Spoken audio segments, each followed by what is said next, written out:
Greetings and welcome to another episode of Businesstalk podcast. I am your host Deepak from India. I am pleased to welcome Dr. Rachael Goodwin, Assistant Professor of Management at Syracuse University's Whitman School of Management, as our distinguished guest on today's podcast. Dr. Goodwin earned her PhD in Management from the University of Utah and completed a research fellowship with Harvard's Women and Public Policy program. Before pursuing her doctorate, Dr. Rachel served as a visiting adjunct professor at Brigham Young University's Romney Institute of Public Management. Her research examines the challenges women face in leadership, including navigating male-dominated environments, confronting perfectionism, and overcoming gender workplace stereotypes. She also investigates unethical workplace behaviors, such as sexual harassment, that creates barriers for women's advancement. Using a variety of methods, including field surveys, experiments, qualitative interviews, and experience sampling, her work has been published in leading management journals and recognized with awards for both research and teaching excellence. Today, Dr. Rachel Goodwin explores her research, Who Handles the Tough Talk, Supervisor Sense of Power, and Confronting Difficult Issues. Let's get started with warmly welcome Dr. Rachel Goodwin to the podcast. Dr. Rachel, thank you for accepting our invitation. It's a truly an honor and privilege to have you with us today. Well, thank you so much for having me. I'm just delighted to be here. So the pleasure's all mine. Thank you. Professor, what inspired you to explore the relationship between a supervisor's personal sense of power and their willingness to engage in difficult conversations with employees? That's a great first question to start off with, Deepak. Um, I think I need to give credit where credit is due. We had a team of researchers who was invested in this project, and so I want to mention them first. We had doctors Alexandra Figueroa and Cheryl Waxlack. Alex is currently a postdoc scholar at the University of California, Berkeley, and Dr. Cheryl Waxlack is currently at the Marshall School of Business at USC, the University of South California. This project started with so many brainstorming email discussions that I had with Cheryl about supervisors and other leaders that were in positions of power. They had formal power, but they seemed a bit powerless. And the example that our paper starts off with is the three university presidents who were called to testify before a congressional committee about their failing to directly confront issues of anti-Semitism on campus in the wake of October 7th Hamas attacks on Israel, as well as Israel's offensive in Gaza. So to give a quick background, I mean, many of you probably remember this, but for those who might not, these university leaders were asked to make direct statements disavowing calls for genocide on campus, and they had a difficult time doing so in clear and unambiguous language. So within several weeks, two of these presidents had lost their leadership positions, and these were all women. And while this incident is undoubtedly reflective of many complex social dynamics, right? I think one of the things that this example illustrates is the degree to which leaders, even those who seem to have high structural power, might still struggle when faced with the question of how to confront these difficult issues and difficult conversations. On the one hand, right, approaching an issue directly might allow one to address the issue more effectively or efficiently and proactively, but you're also risking conflict with important stakeholders or constituents. You can choose to avoid these difficult conversations as a leader, and that might feel a little bit uncomfortable in some ways, but then it's perhaps less risky in the short term. But that avoidance might also have its own downstream costs. So I think this example of these university presidents is kind of a symbolic example, because they were roundly just criticized for their responses to this crisis, and almost regardless of what statements they made, right? We were trying to figure out, what was going on and how can we learn from this. And I think there are lots of other examples out there of structural leaders who seem powerless or feel like they don't have much power, and that's really what spurred this project. Dr. Goodwin, your research distinguishes between structural power and personal sense of power. Could you explain the difference and why the personal sense of power might matter more in difficult conversations? Yeah, so I do think that both structural power and personal sense of power are important. I don't know that one matters more than the other, but I do think that it is important to understand the difference. So, structural power refers to a person's formal authority or position within an organization, like being a manager or a supervisor or an executive. The title professor, right, and many other titles come with formal organizational authority. But personal sense of power, on the other hand, is how powerful someone feels in that role, right? So we used the eight-item personal sense of power scale from a paper written by Anderson, John, and Keltner, which asks participants how much they think that they believe they can get others to do what they want, or how much influence their views may have. And so we use these items to show that kind of this feeling of how much power you think you have or believe you have plays a crucial role in determining whether supervisors choose to confront or avoid difficult issues, which is kind of interesting because there is some other work out there suggesting that people might have certain conflict styles that are kind of stable over time and personality driven. This looks at more kind of like the situation, right? And how much power you might feel like you have in a situation and how that can actually affect your conflict style. So when supervisors feel personally powerful, they're more likely to engage constructively and supportively in difficult conversations. Professor, across your studies, you observe some gender differences in how supervisors handle tough talks. What do these findings reveal about the influence of gender on leadership behaviors? Yeah. So, and I should note that these findings were inconsistent across the two studies in this paper. There's a lot of other work out there on gender and leadership, and I'm proud to be part of that work that shows consistency across studies. This is not one of those papers, so I think it's important to remember that, and I think we're going to get to that a little bit later. But we found that in one study, female supervisors were more likely than males to offer social support during difficult conversations. So they were more likely to be the ones to jump in and handle these, the tough talk. So this aligns with another theory in the gender and workplace literature called social role theory, which suggests that women are expected to take on certain behaviors because of roles that they're put into. So women are expected to be kind of nurturing and relational. Um, and these expectations can lead them to kind of soften the blow when delivering critical feedback. At the same time, women might also fear backlash, right? We argued that it could go one way or the other. We weren't sure how this would go when we were creating our hypotheses. Um, we saw that, okay, on the one hand, women could be the ones that jumped in, but at the same time, women might also fear backlash for acting outside of traditional gender norms, especially when being assertive. So they might balance that confrontation with support. So these dynamics show how gender norms kind of shape leadership behaviors, especially in emotionally sensitive or kind of high stakes interactions. But again, what we found wasn't consistent across studies. We found this in one study and not in the other study. Study 1A and 1B had some inconsistencies regarding the effect of power on women's confrontation and support intentions. How do you interpret these differences and what might they suggest about context or methodology?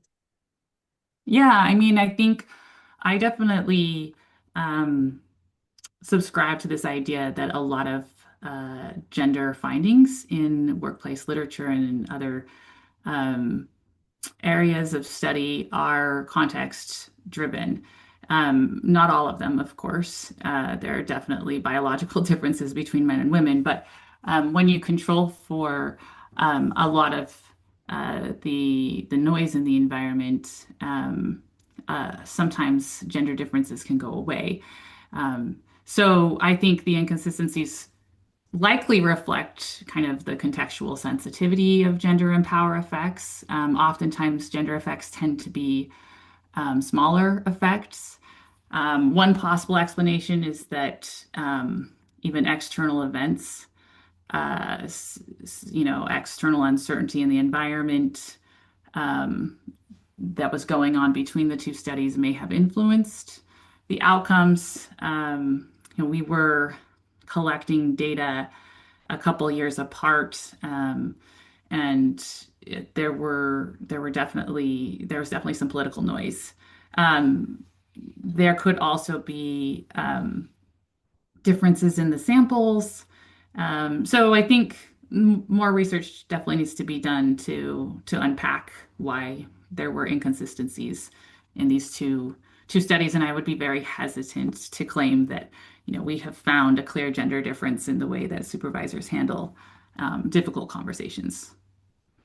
Professor, your findings show women are generally more likely to offer social support during tough conversations. Why do you think social support is particularly important in these scenarios?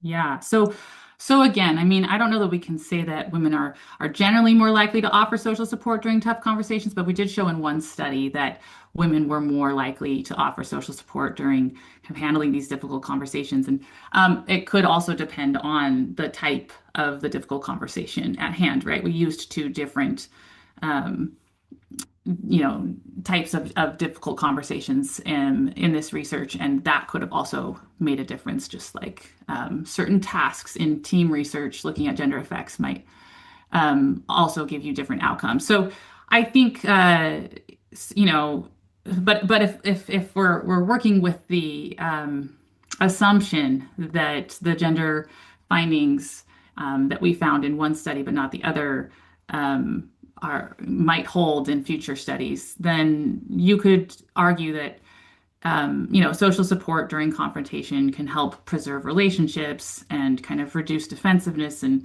promote psychological safety, all of which are kind of relationally driven um, skills that I think there is some other research to suggest that women tend to be a little bit better at than men in the workplace and perhaps in the family as well. So I think all of these skills, right? Preserving relationships, reducing defensiveness, promoting psychological safety, offering support that have been kind of studied in other gender literature. I think they're critical to maintaining team cohesion and performance, and critical to the workplace. And I think uh, perhaps our work suggests that women are also critical, right, to handling the tough talk, and to being able to offer support while delivering tough feedback. Kind of coming at it with this element of relational sensitivity that men might not always. However, that doesn't mean that men can't be taught how to do the same thing, right? Or can't learn, and that women can't learn how to maybe, handle the tough talk in more agentic ways. I think a lot of what we're seeing is socialized, right? If we're seeing gender differences in how people handle the tough talk, I think a lot of it comes from social conditioning. And I think it takes a long time for changes in that social conditioning to happen. But I do think that people can learn to respond differently in these situations. I have a background in conflict management. I used to mediate for the state courts in Utah before pursuing a career in academia, and I I saw that people could be trained or coached to handle conflict in different ways. So while one of the takeaways from this research, might be that women are better at supporting people through these difficult conversations and helping people to navigate their way through these issues in the workplace. Um, I think there's still a lot of work to be done to unpack the results that we found. Professor, for organizations looking to improve how supervisors handle difficult conversations or recent conflicts interact with, what strategies would you recommend based on your research? Yeah, that's a great question. So I think sense of power can come externally or internally. Right. And we do know that power can be used different ways, right? Like there's a body of literature suggesting that power can be used to corrupt, and there's another body of literature that suggests that power can be used responsibly, right? And the more power, the more responsibility some people might feel, and they might use that power to go out and do great things.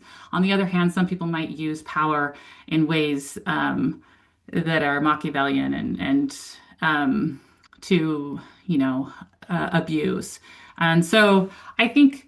Um, when we're talking about power, it's important that we understand that, um, when we're in positions of power as leaders, we do have great responsibility to use the power that we have for good. I think that we can develop personal sense of power in others, if we're in a high position of leadership, right? For those who might be executives or people working in hierarchical organizations, where there are lots of different levels of leaders. Ultimately, those at the top have a great responsibility to empower other lower level leaders to help them to feel like they have a voice that can make a difference, and that by addressing these difficult conversations, they really can improve the organization. And so, whether that's done through leadership trainings to kind of build confidence or self-efficacy, or through clarifying roles and responsibilities or the chain of communication, ensuring that the system is working the way it should, right? If somebody comes with you with a difficult conversation, somebody's reporting unethical behavior or reporting something in an organization that shouldn't have happened, right? Making sure that that voice, gets to the place that it's supposed to, and that the action is taken, with that voice, and that there's not just a dead end somewhere along the way. I think, um, you know, we can encourage supervisors to also balance assertiveness with support and empathy, showing that confrontation and support are not mutually exclusive, right? I think there's sometimes this zero sum idea, kind of about being assertive versus kind of taking a more supportive and empathetic approach. I think the people that I've seen manage conflicts that can do both of those things, right? And kind of know the parties that they're dealing with, and kind of what their needs are, hearing them out, and then supporting them with what they know they need. Creating safe environments, right, where both men and women can lead with support. I think that's a big one. And I think that, we have another paper that shows we can increase women's sense of power by signaling that they'll be listened to, particularly in male-dominated environments. So if you're in, you know, some type of organization where there aren't as many women up at the top, or if you're trying to recruit more women leaders, um, women want to know, right, that their voice is going to be meaningful, and that they will have a voice. And if you can signal that their voice matters, then they're going to feel like they have more of a sense of power um, in kind of jumping into these difficult conversations. So I think there's a lot that we can do to foster an organizational culture that values this open and safe communication, and views confrontation as a growth opportunity and not necessarily a threat. Dr. Goodwin, how might situational factors such as organizational culture, team dynamics, or recent conflicts interact with a supervisor's personal sense of power to influence their approach to tough talks? Yeah, that's another very good question, Deepak. So, and there's a lot there, right? So there's a huge body of literature on organizational culture, another huge body of literature on team dynamics, and then another literature on conflict. So I don't know that we have time to dive into all of those.